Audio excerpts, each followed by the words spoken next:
previous two lectures, the tutorials given by Abdullah, you got some motivation to use a computer software development kit such as Qiskit or anything else like Mathematica.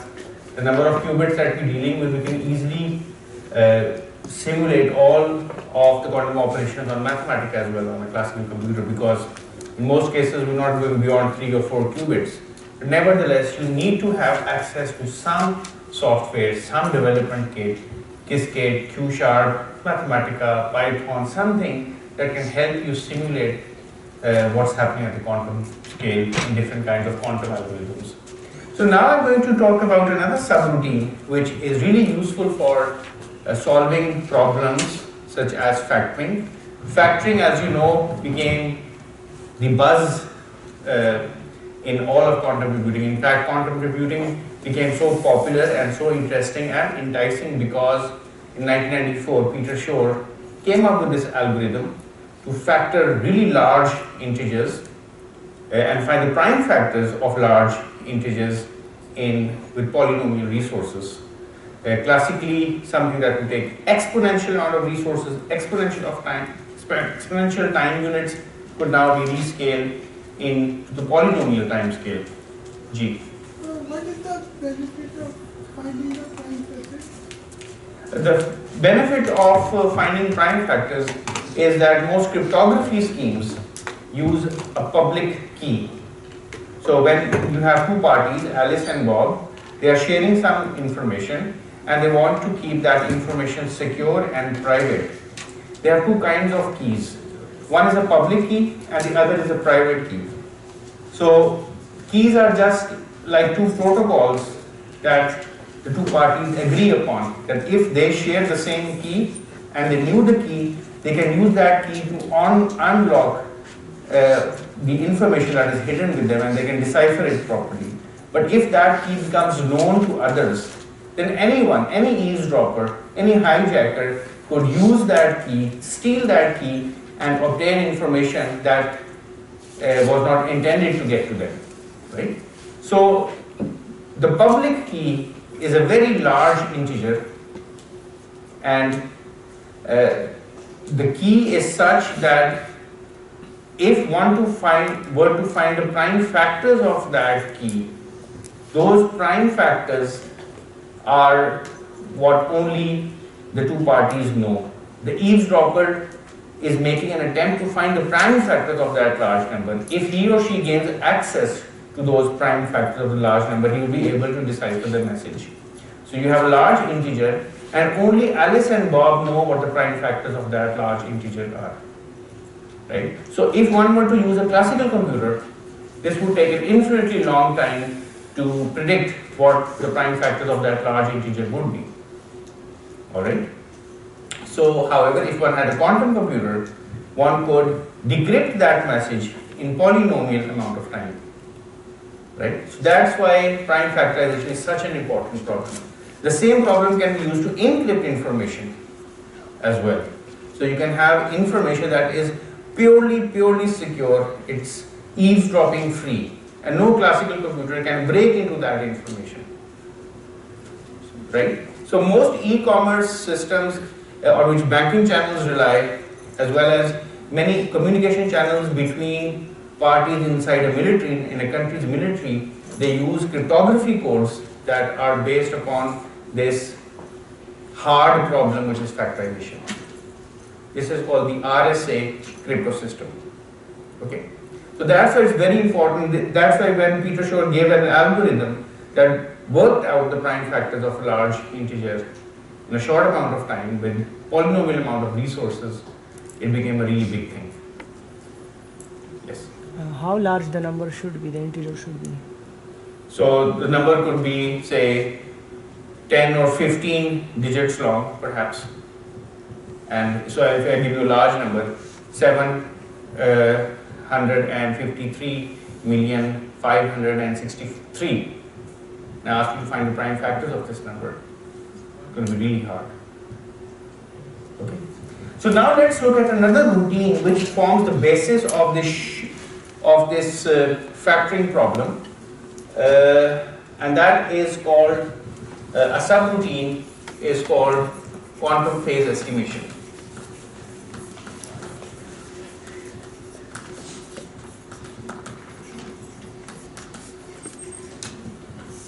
In fact, this subroutine is not only useful for factoring, it's also useful for many other purposes. For example, with the help of this routine, one can solve linear systems. So if one had a problem of this kind, say A x vector equals b vector, and A is some matrix, then the solution of this equation would be tantamount to finding this vector x given a b and an A. So quantum phase estimation becomes a subroutine in this linear equation solving problem. It also becomes a subroutine in finding the order of a function. It also becomes a subroutine in finding the discrete logarithm. It becomes a subroutine in finding the hidden subgroup. So it has lots and lots of applications. So it's really important to understand quantum phase estimation, and it's closely linked up with quantum Fourier transformation. So let me do a quick recap of quantum Fourier transformation as well. So here is quantum Fourier transform. We've seen this in a bit of detail, that if we have a quantum state J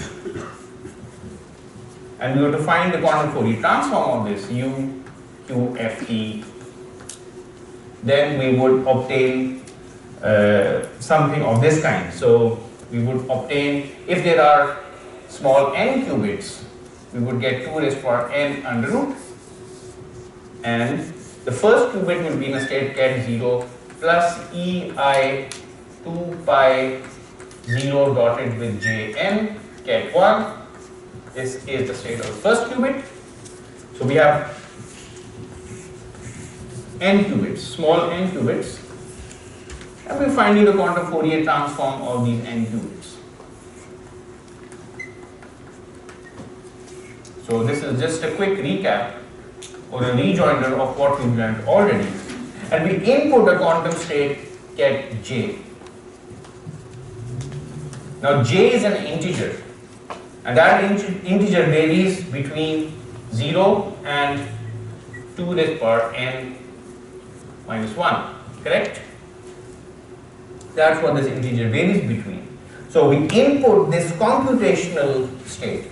So it's a combination of zeros and ones. It's a stream of bit stream of zeros and ones that is input into this circuit, and the output looks like the following. So this is our first qubit. The second qubit would be ket 0 plus ei 2 pi 0 dot j n minus 1 j n ket 1 0 plus ei 2 pi 0 dot j n minus 2 j n minus 1 j n ket 1 and so on, all the way up to the final state, which is ket 0 plus ei 2 pi 0 and all the bits here, j1, j2, j3 up to jn. And we already know what this notation means. I hope you've already also seen the notes that Abdullah shared with you in this regard. So this is the state of the first qubit, the state of the second qubit, and so on. And if I were to write this in compact form, this looks like the following: 1 over 2 raised to power small n under root 0 plus ei 2 pi j 2 raised to power minus l ket 1, where l goes from 1 to this goes from 1 to capital N, 1 to small n, sorry. There are n qubits, so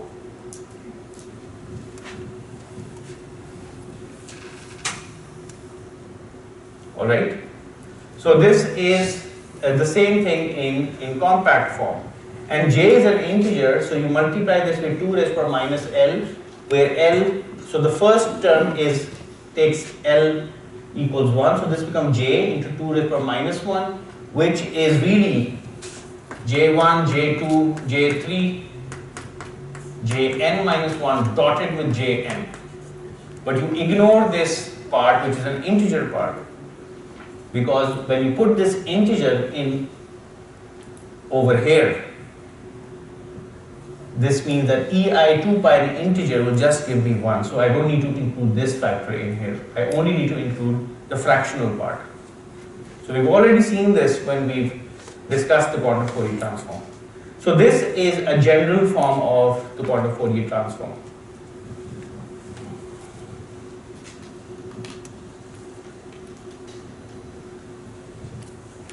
Alright, any questions about this?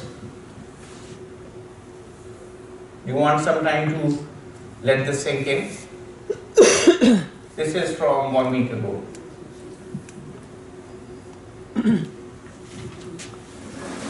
And let me put the nomenclature back in perspective. If I have an integer j, this is an integer j, this is really a sequence of zeros and ones, so it can be written in binary form.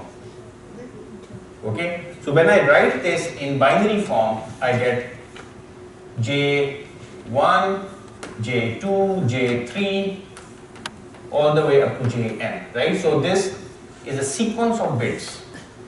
Now each of these bits is 0 or 1. For example, so I think as your silence really shows that you need some more elaboration here. For example, suppose I have 3 qubits.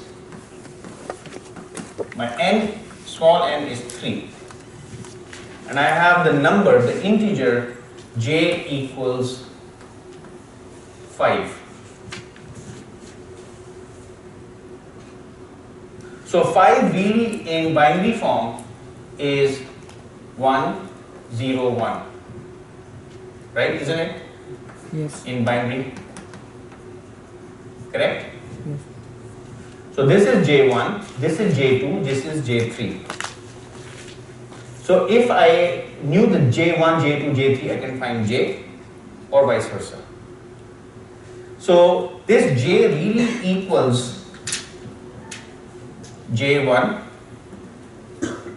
2 raised to power 2 plus j2 2 raised to power 1 plus j3 2 raised to power 0, which is 1, isn't it? Yes. This is what j really is. So in general form, this integer j,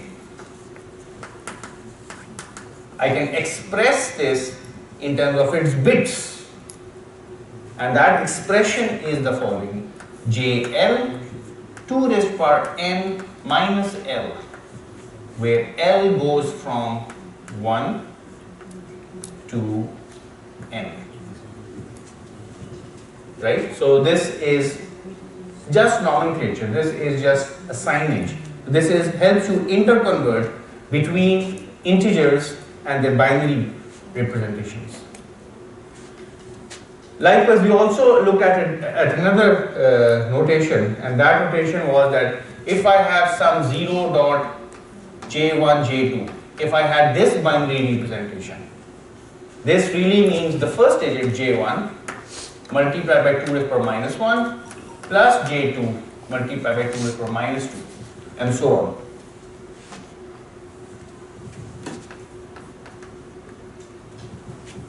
Alright? So now here we have the binary representation, albeit in fractional form, and here we have it's not going to be an integer, but here is the number itself in decimal form. Here is the number in decimal form. It's not an integer, but it's a number expressed as a fractional decimal. Now this is nomenclature that we need to keep in our minds. So now we know what the action of the quantum Fourier transform looks like. right? So I input a state ket j, which is a computational state. आपको समझ आ रही है? So you input a computational state, which is a sequence of zeros, ones, some sequence of zeros and ones, and you want to find out what the output looks like. The output is a separable state. If you were to input this computational state into, it's a separable state, and each qubit can be written separately. And in each qubit, a phase has been sprinkled in, and there's an order to that phase. Okay? So this is the phase expressed in integer, in number form, in decimal form. And here is the same phase expressed in binary form. Now what this allows, so there are different ways in which you can write the quantum Fourier transform. So if I were to take the equality from the top, this would mean 1 over 2 raised to power n. I could also write this as KL. So now this KL could be 0 and 1, and L could go from 1 to n. So I could write this as EI 2 pi j KL 2 minus L, where L goes from 1 to n, and I also, each of these KLs could be 0 or 1, right? There's another way of writing this, okay? So this KL, K1 could be 1 or 0, K2 could be 1 or 0, K3 could be 1 or 0, and so on. So this is another way of writing. So you just need to be comfortable with the notation. It's nothing else. It looks frightening, but it's really nothing. So this is just a compact way of writing this thing. So I have K1, K2, K3, all the way up to Kn, right? And here I have EI 2 pi j. I have K1, 2 raised to power minus 1. I have EI 2 pi j K2 into 2 raised to power minus 2, right? So I'm just expanding this out, and so on. EI 2 pi j Kn 2 raised to power minus n, and each of these k's, K1, K2, K3, Kn could be 0 or 1. And of course I need to normalize this as well. So this is just a compact form of writing this entire thing. Okay, so now if I were to come back here, I could also do another cheeky little action. So I could take this KL goes from 0 to 1, and I can, this product of these factors could be written as an exponent of sums. So I could write this as EI 2 pi j KL 2 minus L. L goes from 1 to n.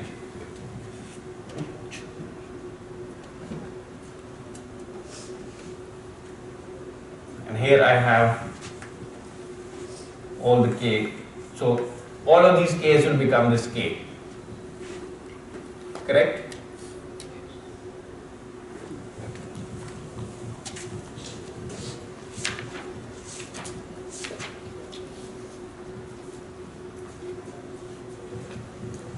So finally,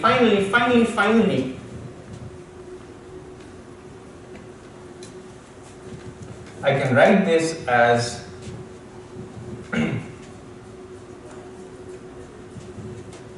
one over 2 raised to power n.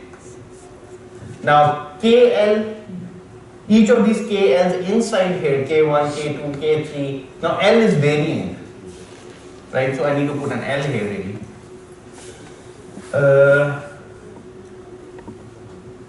In fact, what I could do is I could expand this KL as K1, K2, K3 all the way up to Kn. This thing here, is this equal to K? Just this thing.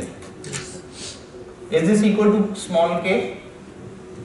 No, it's not, because it's missing a factor of 2 raised power n.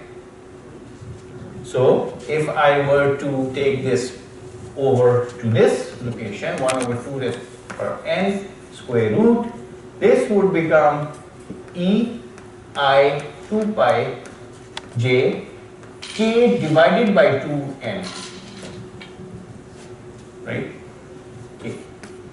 And this k is now going from 0 to 2 raised power n minus 1. I hope all of this is making sense. So what have we done? We looked at the input state ket j, a computational state. In our previous lecture, we built a circuit and we found out that what I wrote in the white at the top is the quantum Fourier transform of that input state. I wrote this in a compact notation here. I compactified this a bit further. Then I took this tensor product, n times tensor product, removed that tensor product by replacing it with a sigma sign in the exponent. Okay, so when I multiply exponents, I'm really adding up what's inside the powers. So when I do that, I get k L 2 raised power minus L summed from L1 to n. But so I have k L 2 raised power minus L. So I'm missing a 2 raised power n. So I insert a 2 raised power n here. And I also need to put it in the denominator here, right? And this entire sequence becomes the integer k. This entire sequence becomes the integer k. This entire sequence becomes the integer k. And since each of my k's is going from 0 to 1, when I intersperse all the zeros and ones here, I get a particular k. Since I'm running through the entire gambit of KLs, I'm actually running through the entire sequence of all the k's. And the sequence starts from 0 and goes all the way up to 2 raised to power n minus 1. So all of these are different forms of the quantum Fourier transform. So if I were to start off with a quantum state J, a computational state, and I were to find out the quantum Fourier transform of this, this is what it looks like. Alright, or let me put everything in another form here, or I could express this at 2 raised power n tensor product ket 0 plus ei 2 pi j 2 raised power minus L ket 1, where L goes from 1 to n. Alright, so this is basically a recapitulation of the ideas for the quantum Fourier transform in the previous lecture. Any questions at this point? Sir, how the summation changed? How we changed the summation? This step. Which summation? This one? Yes, sir. It was from 0 to 1. So that's each KL. So now we have KL means we have K1, when L is 1 we have K2, when L is 2 we have K3, K8. Okay? Now each one of these could be zeros and each one of these could be 1. So when all of them are zeros, suppose all of them are zeros, so I will get ket 0, ket 0, ket 0, ket 0, which is a big 0, right? So all of this corresponds to the integer 0. So the next in the sequence is I keep everything 0, I make this 1. So all of these will become 0, this will become 1, that will lead to the integer 1. So if I span through the entire possibilities of all of these KLs, I'm actually spanning through the entire possibilities of all the integers k. And those integers are going from 0. When all of them are equal to 1, then that integer is 2 raised to power n minus 1. So 3 qubits, I start from ket 0, ket 1, ket 2, ket 3, ket 4, ket 5, ket 6, ket 7. Ket 7 has all of those bits equal to 1. So that's just a notational change, right? Alright, so any question about the quantum Fourier transform? And we also know what the matrix looks like and so on. I've also brought my computer. If I have time, I'll show you how to do this in Mathematica. The quantum Fourier transform is really useful. It's a submethod. Now let's look at the quantum phase estimation problem. Any questions? We really need to be sure about this. Alright, so in the quantum phase estimation problem is very simple. The quantum phase estimation finds the eigenvalue of a unitary operator or any operator. It finds the eigenvalue of an operator. Suppose I have a unitary operator U. Now, what would the eigenvalues of a unitary operator look like? Is there anything special about the eigenvalues of a unitary operator?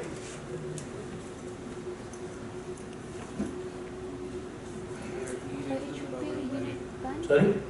E raised to the power 5. They must have norm 1. Right? So if I were to take an eigenvector of this unitary operator, then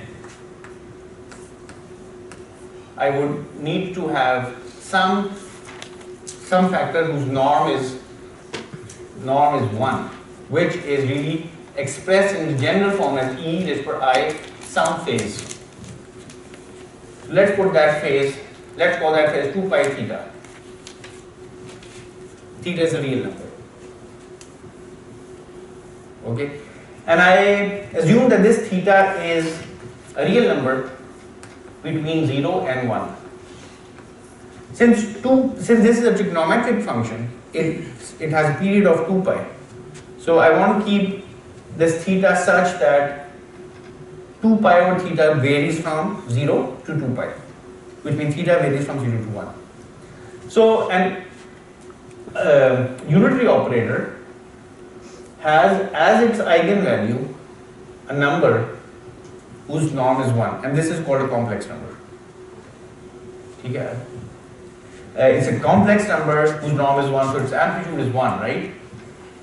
No other factor with it. Alright, so what the quantum phase estimation problem does is that it estimates this theta. Suppose I have, let me give you an example. I have an operator A, not necessarily a unitary operator. And this is, however, a Hermitian operator, like Hamiltonian or something else, or a Pauli operator is a Hermitian. So one way of finding the eigenvalues of this operator is to exponentiate this. If this A has an eigenvalue spectrum, say A1, A2, A3, so this is the spectrum of eigenvalues of this Hermitian operator A, and we know that all of these are going to be real because it's a Hermitian operator. Then if I were to put this Hermitian operator in the exponent, put an iota with it and form this exponent, then what would be this eigenvalue spectrum? So first of all, would this be a unitary operator? Yes, this is going to be a unitary operator. This is because exponent with an iota of a Hermitian is a unitary operator, and you can test this. So what would be the eigenvalues of this operator? 1 because it's One because it's unitary. This number is not 1, its norm is 1, but it's not 1. Okay, that's operator. Right. So what would be the eigenvalues of this unitary operator? E raised to the power of I times I. Right. So it's going to be e raised per I A1, e raised per I A2, e raised per I A3, and so on. Sorry. This is general quantum mechanics, general linear algebra.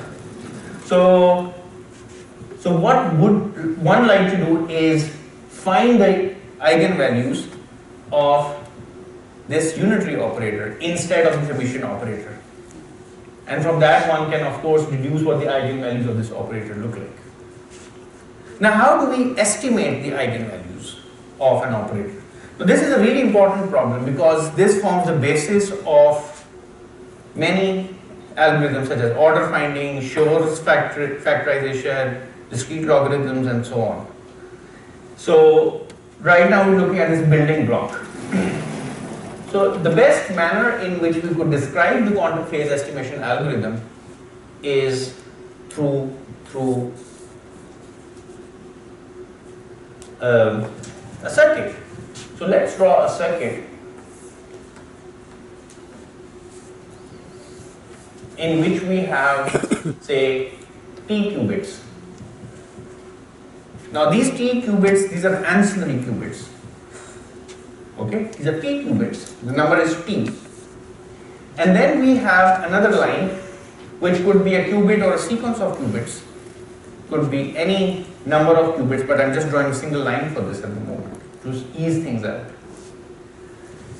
And this is my t plus 1 qubit, which is not an ancillary qubit, this is another channel. Really important. The first thing that I do is put a header mark on each of these lines, which is our general scheme for most algorithms that we've encountered so far. Okay? And we start off by inputting those zeros everywhere.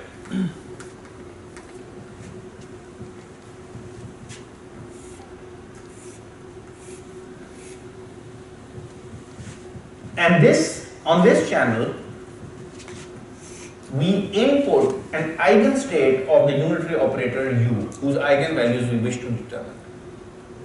Now this is kind of paradoxical, because if you were to know the eigenvalues, you know the eigenvectors because we have solved the system then. So if you don't know the eigenvalues, and if this circuit is trying to find out the eigenvalues, how would we know the eigenvector in the first place? But this is a kind of, this is what we mean by an oracle. It's a black box. Suppose this, on its own, this phase estimation circuit is of no use, really, on its own. But as we learn later, this will become really, really insightful as time progresses when it becomes a part of a larger system. So right now, let's take this naive circuit, this silly looking circuit. That is, if we know what the output, what we're looking for, and we based our input on what we're looking for, then this is paradoxical. But let's just assume for the minute that this is an oracle. Now we input this state u, and then what we do is we apply a sequence of operations on this channel. And the sequence of operations look like the following. We have a controlled operation here, u. We apply u 2 raised to 0 times, which is u once on this. And I'll explain what this controlled. Of course, this is going to be a controlled rotation, isn't it? Because every unitary operator is a rotation. But now this is controlled by the state of this bit. And then this goes on. Now we apply another control operation onto this, which is now controlled by, now there is, of course, there is sequence here. So let me draw another line perhaps.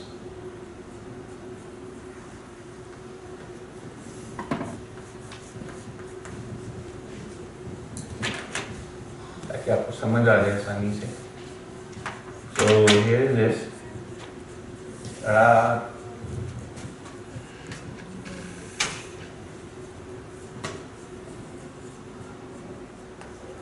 Okay. And then there are many other states here, right? Many other lines here. So this will become this thing.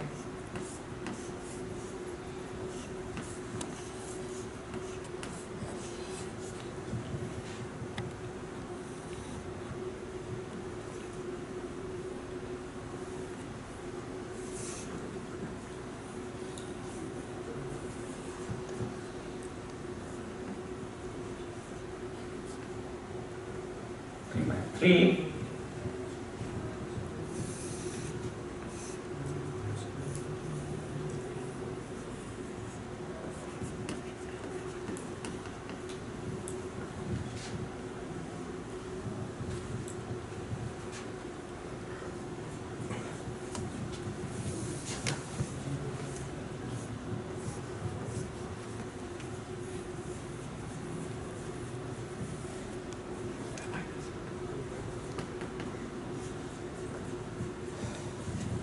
Alright, so this G.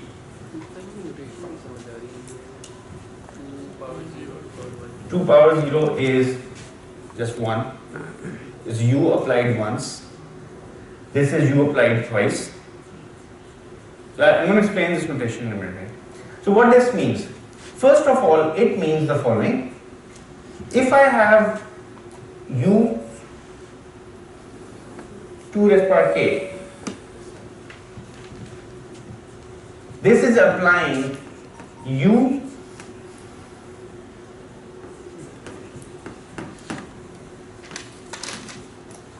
two raised power k times.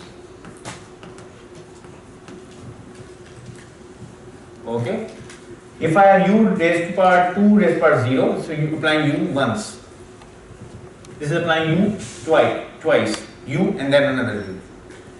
U and so on. How many times is determined by this power. But this is also a controlled operation. It's not U acting on its own. It's a controlled operation, which really means that U is applied if this qubit is in the state ket 1. Alright? So if I were to write the outer product form of this, if I just imagine two qubits here, this is a control qubit, this is a target qubit. This really means, okay, or this thing here, U2 raised to power some n. What does this mean? This means this.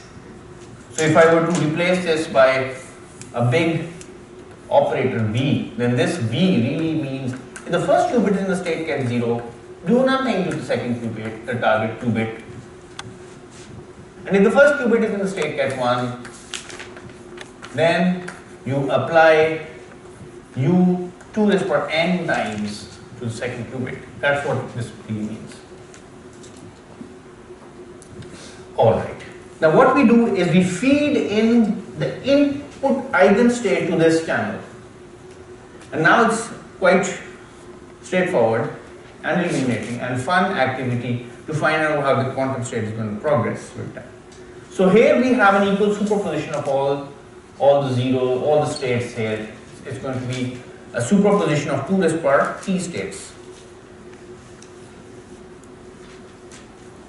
Right, so at this point, so if I were to write this state, say at psi 1, this state here, psi 1 is going to look like the following. Psi 1 is 1 over 2 raised to power t, because there are 2 raised to power t states.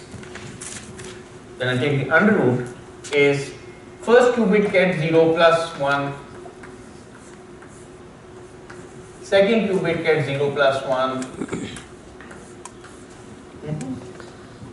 third qubit ket 0 plus 1, the dth qubit ket 0 plus 1, and finally our kind of working qubit is still in ket u.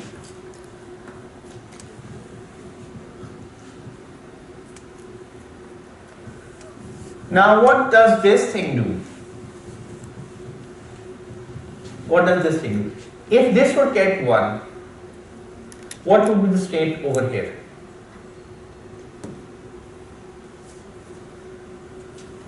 It's the action of u on u and the eigenvalues ei2 pi theta. So a phase factor ei2 pi theta is going to be picked up. That will be kicked up to this location. Okay. So just want to see what's going to happen here, psi 2, and then we'll progress forward. So psi 2, just not touching the other qubit, we're just looking at the least significant qubit, at the bottom of the ancillary chain. So 1 over 0 plus 1, 0 plus 1, 0 plus 1,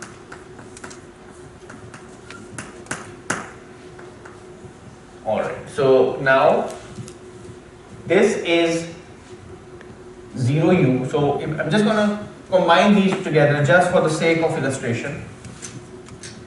This is 0 u, right, plus ei 2 pi theta ket 1 ket u, correct? Correct. So this superposition, in this superposition between the last ancillary qubit and our working qubit, this is what this 2 qubit state looks like.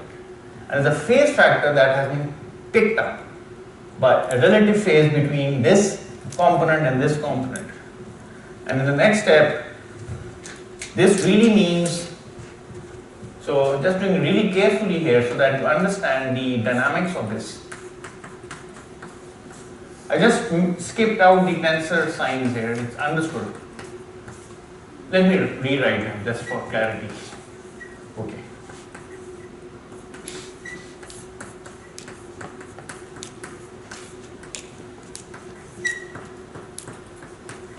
So this again, I'm going to factor them out again. This becomes 0 plus ei 2 pi theta 1. Correct?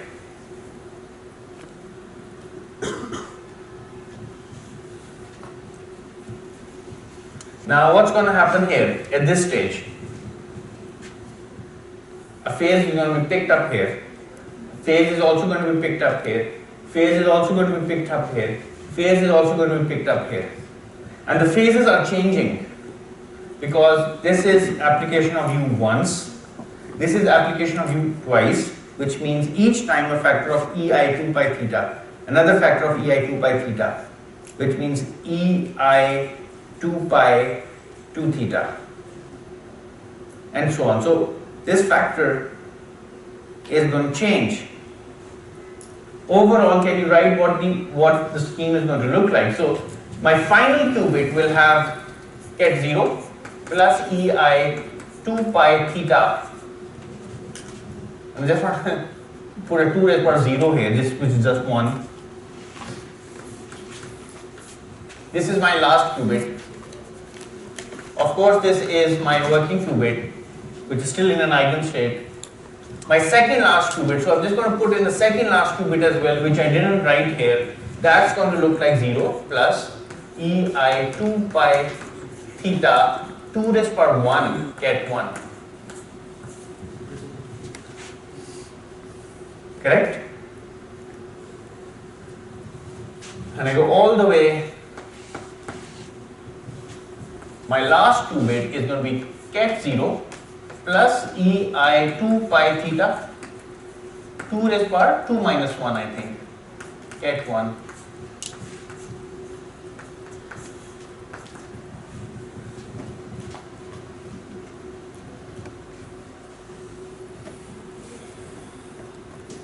Correct?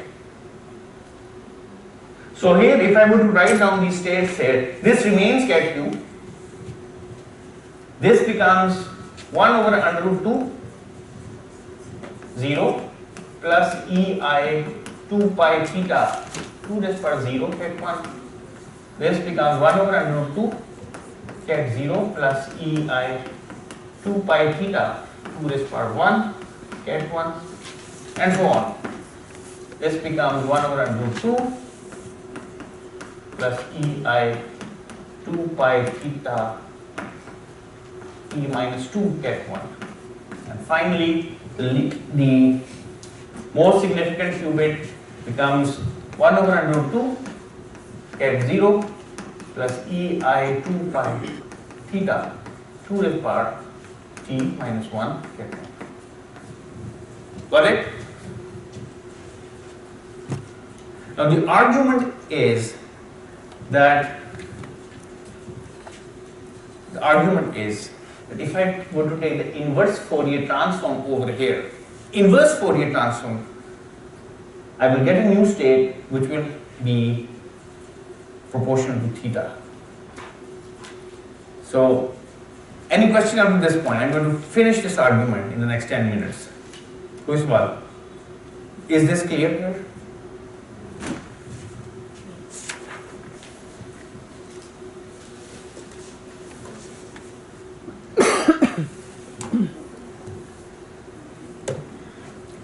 Now let's try to compactify what I've written over here.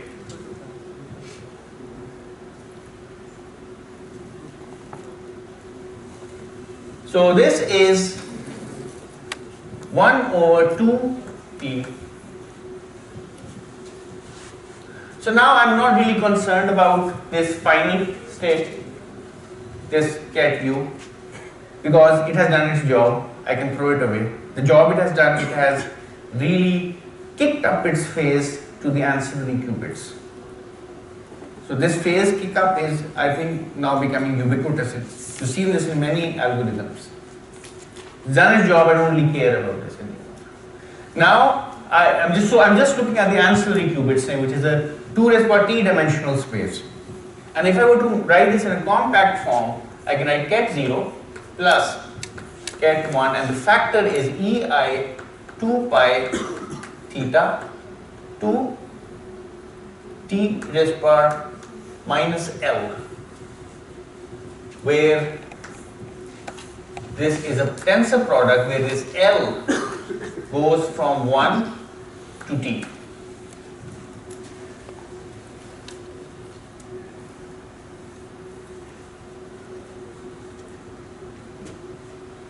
Alright? Okay? So now I'm just trying to do slightly one more step, some contrivance here. 2 raised power t, tensor product, L goes from 1 to t. ये blue रंग नजर आ रहा है? ket 0 plus ei 2 pi, मैं थोड़ा सा splash लिख दूं, थीटा 2 raised power t, इसको मैंने साथ इकट्ठा करके लिख दिया, 2 raised power minus L ket 1.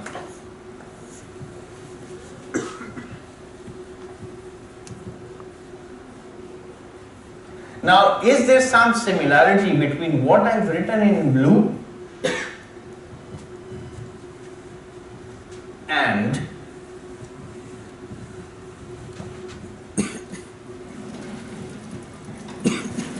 what I've written here?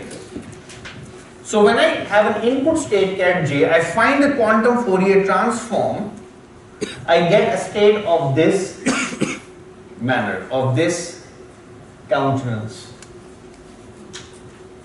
Now when I run this first block of my phase estimation process, the state that I am getting, does it look like the quantum Fourier transform of something? What does it look like the quantum Fourier transform of?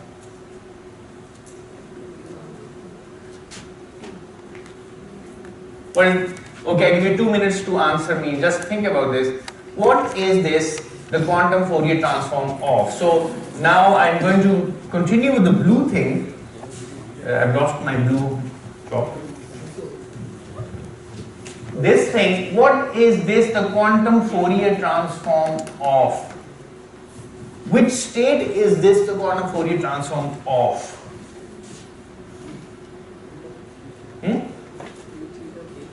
Theta?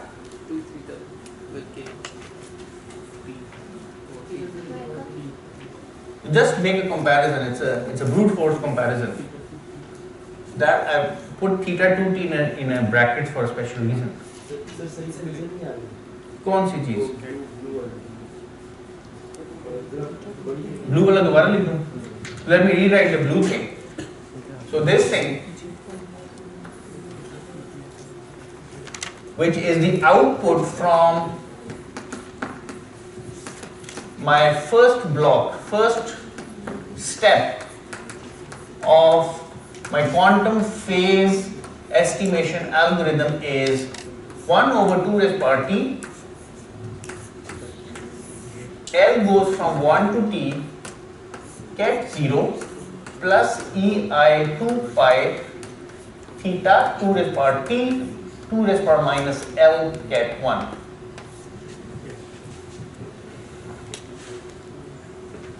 J is being replaced by theta into 2t. J is an integer, isn't it?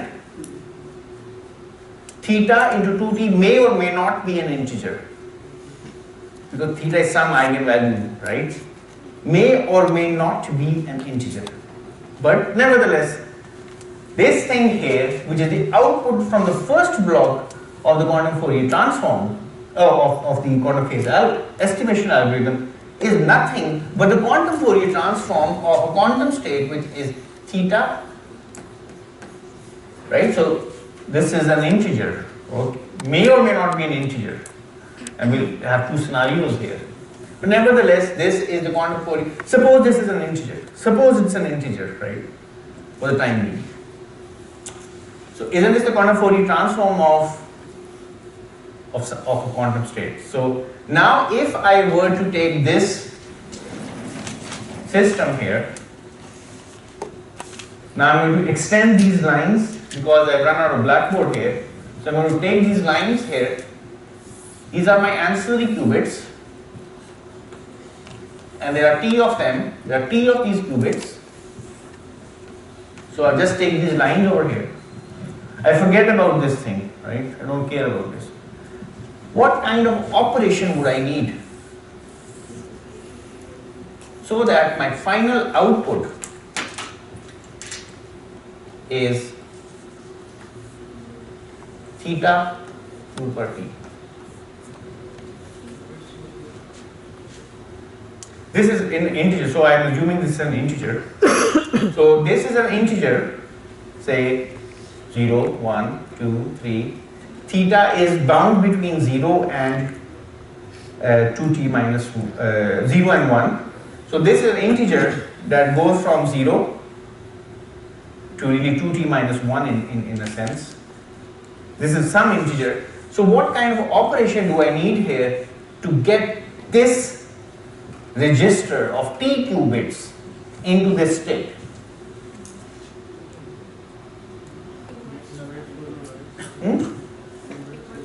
Inverse of a quantum Fourier transform, right? So I just put a quantum Fourier transform inverse, which is a dagger. And what the quantum Fourier transform inverse does is that it goes. So if I have a state of this kind, I take the quantum Fourier inverse quantum Fourier transform of this, I will get j. That's what an inverse quantum Fourier transform does. It's a unitary process, it's reversible, so you can also do inverses. And it's easy to, if you were to build a circuit that does a quantum Fourier transform, you can very easily do the inverse as well, because each logic gate has an inverse. And if you were to write a matrix for a quantum Fourier transform, you can easily find its inverse as well.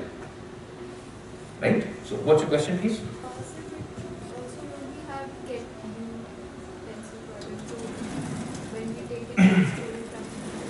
When we take it?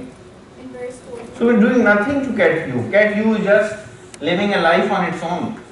Doing nothing to it. We don't care about cat u. हमारे लिए पराया है, कोई नहीं सकता, जाए जहाँ मर्जी जाए, इसने अपना काम कर दिया, ठीक है? So what it has done, so it has given us phases. Those phases have trickled into this register by the phase kickback operation, and then we do an inverse quantum Fourier transform and we get this state, right? So now it's very instructive to do a practical example for this. Ji.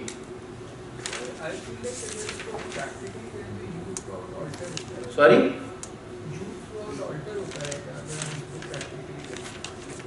What do you mean by you throughout alter hota rahega?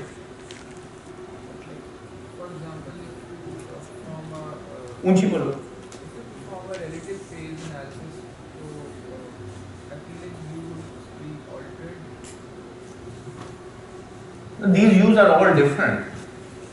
This is one application of U, two successive application of U, controlled use, three successive application of use, and so on. Sir इसको कह रहे हैं कि जो get new state है वो evolve करेगी उनके ऊपर गेट्स लगेंगे.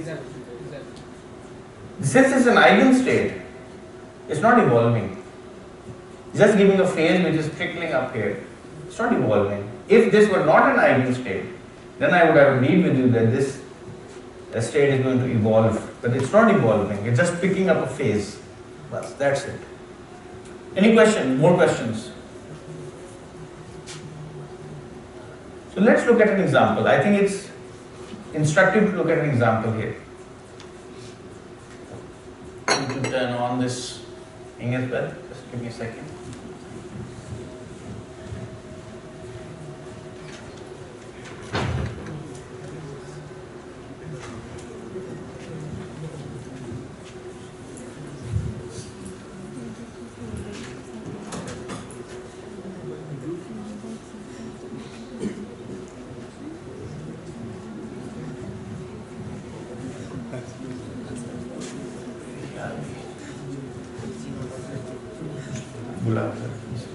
Alright, so now the example that I would like to go through is the following.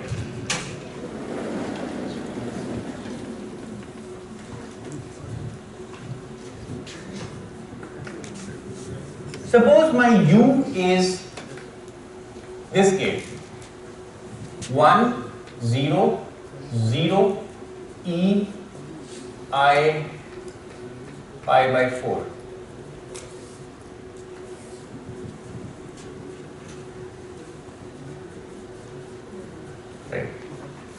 ये जरा नीचे कर दो ये please. So this is my U. So I want to find the eigenvalues of this U. First of all, the question is, what are my eigenstates of this single qubit? Right. So my eigenstates are ket 0 and ket 1. These are my eigenstates. What are my eigenvalues? Corresponding to this eigenstate, my eigenvalue is 1, and here it's EI pi by 4. So what I would like to do, I would like to build a circuit with T equals 3 ancillary qubits, and then I would input the state ket 1 in here. I will put a Hadamard 3 times, right? Get something, get a superposition here. And then I would apply a controlled U here, which is U into 2 to the power 0. Followed by a U twice.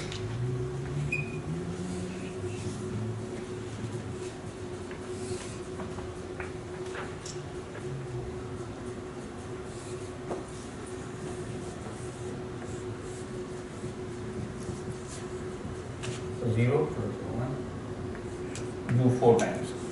अभी ना बंद करो.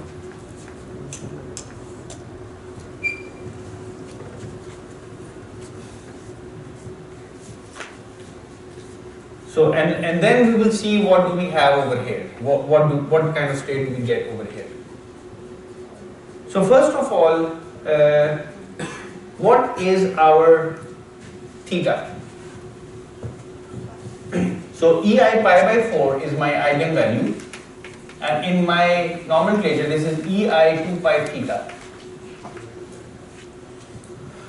which means that my theta is 1 by 8.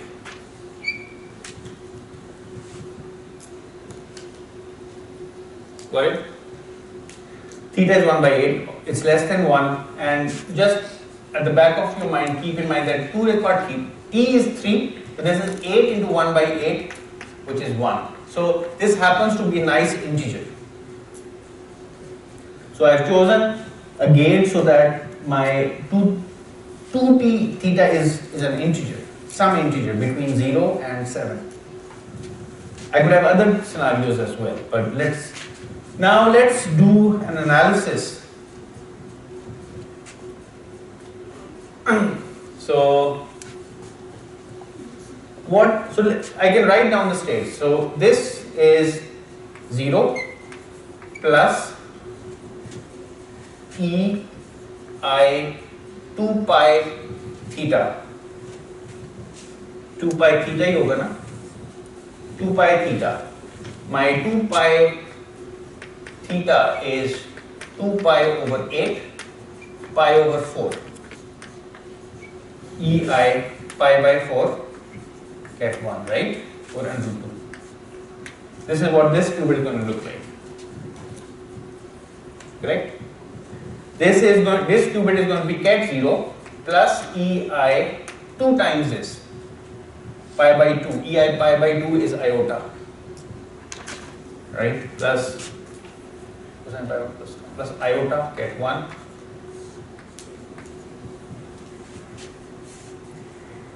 This third qubit over here, this thing, the topmost qubit is going to be 0 plus, so I need to multiply this by 2, multiply this by 4, EI pi, which is E minus 1. Sir ये वाला step जो है कौन सा वाला? ये आपने आखिरी वाला कि ये वाला? किस सारे? नो नो सर ये जो पिंक में लिखा है पिंक में लिखा है. So this is ket 0 plus EI 2 pi theta into 2 raised power 2 ket 1. Theta is 1 by 8 into 4. 2 to the power 0, 2 to the power 1, 2 to the power 2. Pi by क्या गलती हो रही है? देर के 2 सर 2 पाए हैं 5 by 4 को 2 4 भी से है multiply सर करेंगे. EI pi by 4 है ये. This is 2 raised power 0. So I have 2 pi theta. 2 raised power 0 is 1. 2 pi theta is 8 pi by 4. Here I have 2 pi theta into 2 raised power 1. 2 pi theta is 8. 2 छोड़ दिए 4. 4 pi by 8 is pi by 2. Here I have 2 pi over 2 pi theta into 2 raised power 2. So which is 2 pi theta into 4 over 8, which is 8 pi theta over 8, which is 8 pi over 8, which is pi. So I get minus sign here. Alright, so these are my states over here. So let me put this together in a big column vector. Let me do this in Mathematica, in fact.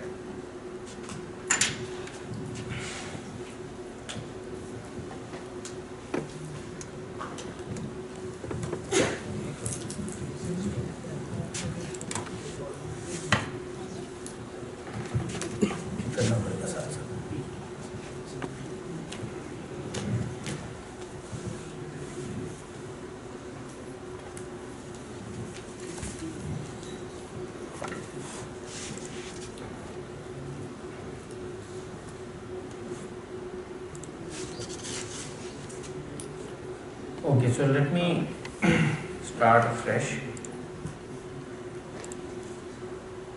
So you can do this in any software you like.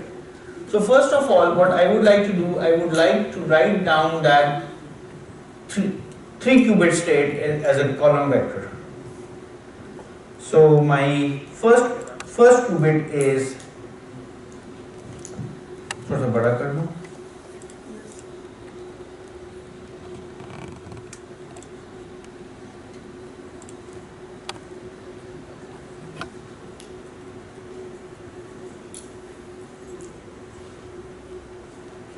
So it's 0 minus 1. So this will become 1 and a minus 1 here. Correct? So minus 1. Correct? So you want to put this in matrix form. This is my first qubit. Okay? Got it? So let's write down the second qubit now. My second qubit is an iota here, right? Got it? You can put this in matrix form if you want to convince yourself that this is correct. B is this. Okay? Finally, this thing, the C is pi by 4. 1 exponent I into pi by 4. Alright, so this is so now I want to find the tensor product of these 3 qubits. So I put Kronecker product A with B. So I get a 4 by 1 column vector because I have 2 qubits as yet. So let's do the third qubit as well. So this is a tensor product, okay? And Kronecker product of this with C. Sorry. Got it? So this is, let's call this my quantum state at the end of the ancillary qubit, first stage of the quantum phase estimation algorithm. Let's put this in matrix form to see what it looks like.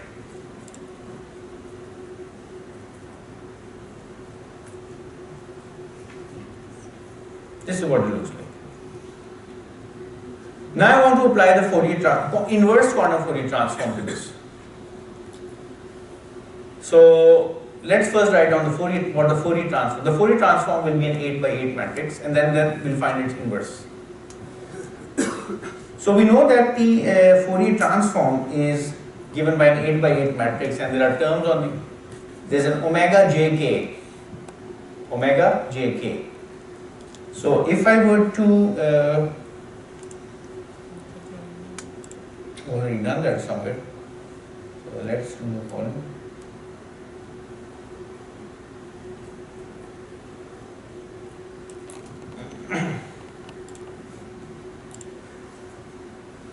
So I have 3 qubits. My t equals 3. I define capital T, which is, oops, 8. So my small t is 3, so I have 8-dimensional space. And then I'm representing the quantum Fourier transform matrix by Q. So I make just a constant array of all zeros so that I can then, so it's I need t here. It's an 8 by 8 matrix, so I created a placeholder where I'm going to put in the omegas. Okay, so now my each omega is, so let's first see what the Q is going to look like in general. Omega is,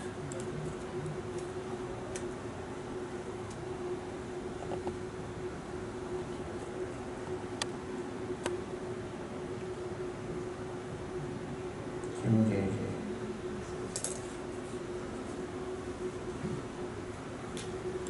So my T is omega is this. My Q is, just a minute. My omega is this. My QJ is T.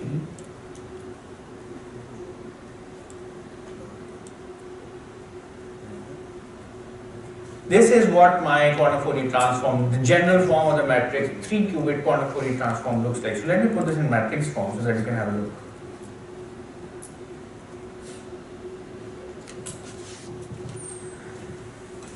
The general form of a 3-qubit quantum Fourier transform looks like this, doesn't it? So each term is omega raised power j into k, where j represents the rows number and k represents the column number. And the rows go from 0 to 7, which is 2 raised to power 3 minus 1, and the columns go from 0 to 7. तो जो jth रो और kth column में element है वो है omega raise to power j into k sir omega क्या है, omega की बताता हूँ अभी ओमेगा क्या है. So this is the general form for a quantum Fourier transform in 3 qubits. Now omega is given by e I 2 pi divided by 2 raised to power t. Okay, but t is 3. This is e I 2 pi raised to power 8 is e I pi by 4. So when I put this value of omega into this matrix, I will find the quantum Fourier transform for a 3 qubit register that acts on a 3 qubit register. So then what I do is I take q equals q omega equals exponent I into pi by 4. This is my q. So I want to put this in matrix form. This is what the q looks like for 3 qubits. What the quantum Fourier transform looks like for 3 qubits. Now what I want to do is I want to find the inverse quantum Fourier transform of as it acts on psi. So how do I find out the inverse of this q? One way is to find out the inverse. The other way is to just G, फिर क्या वो इसका transpose लेना all complex conjugate B. O Right? So what I could do, I could find the conjugate of Q and also the transpose of this thing. Right? Alright? Let's call this QI.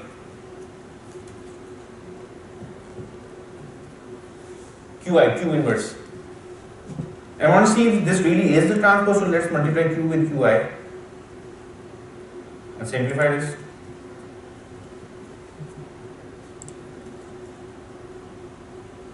So I do indeed get a unit matrix. So I also need to I need to divide this by a square root of 8 as well, so let me do that. So Q,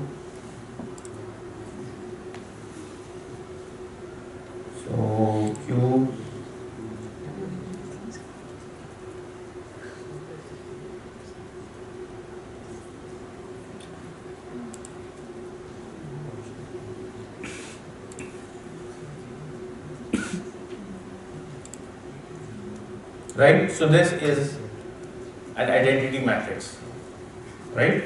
Is this an identity matrix? Size 8? Yes, it is.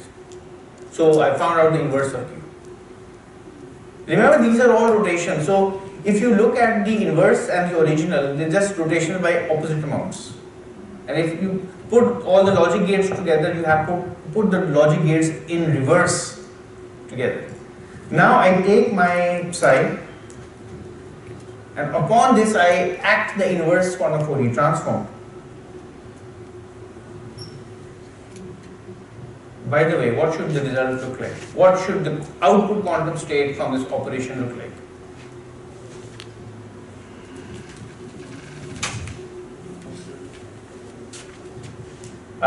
What kind of state should I get? I should get ket 1. In a 3 qubit state, ket 1 looks like 0, 0, 1.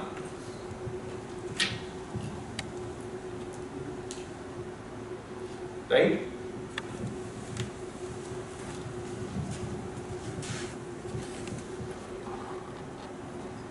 Oh, sorry. Yes. And in matrix form, what does this look like? 0, 1, 0, 0, 0, 0. Right? So my output is indeed ket 1. one last position will be question. This is, no, this is, it's not in the last position. So this is ket 1, so we have ket 0, ket 1, ket 2, ket 3, ket 4, so it should be here. So if you look at the matrix form of 8 qubit state, ket 0 has 1 at the top position, ket 1 has, this is what the states look like, don't they?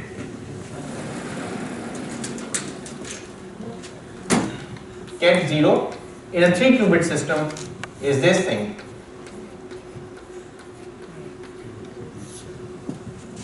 Ket 1 is, Yes, sir.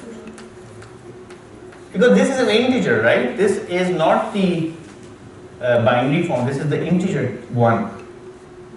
So now, since 2t into theta is a perfect integer, everything works fine and you get the exact phase without any approximations.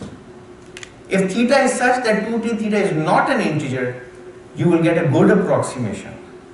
The next lecture will also look at this approximation. So, any questions about this? So now let's use this corner phase algorithm to find out what happens if 2 is what t into theta is not an integer. And second, let's use it for order finding. And let's move on to factoring in the next class. So your midterm, by the way, is going to